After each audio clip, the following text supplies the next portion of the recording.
Genesis chapter 8.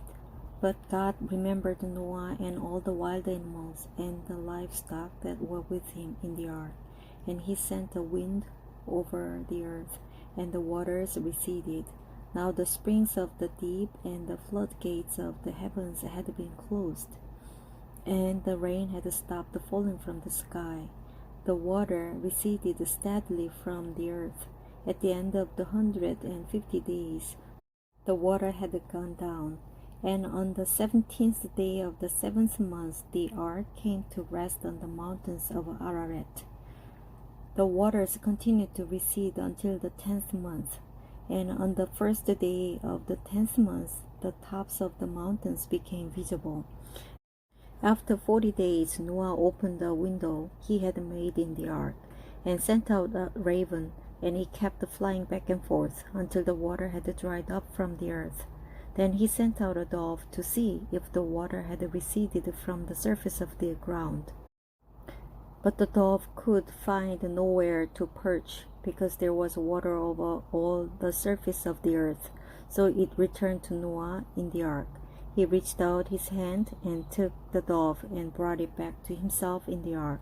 He waited 7 more days and again sent out the dove from the ark. When the dove returned to him in the evening, there in its beak was a freshly plucked olive leaf. Then Noah knew that the water had receded from the earth. He waited 7 more days and sent the dove out again, but this time it did not return to him.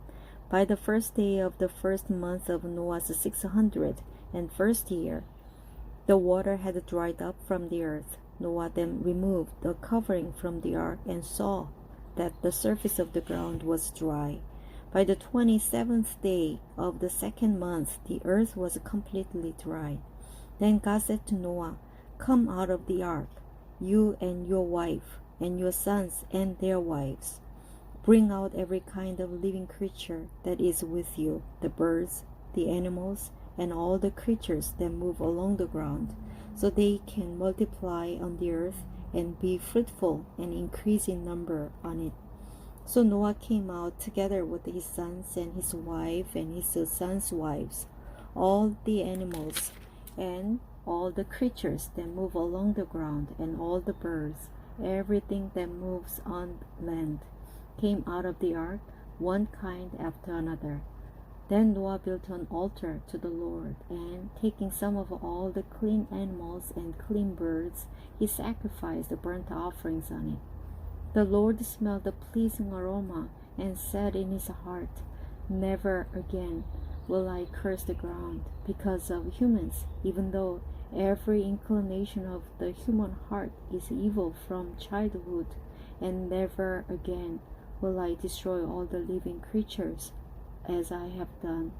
As long as the earth endures, seed time and harvest, cold and heat, summer and winter, day and night will never cease."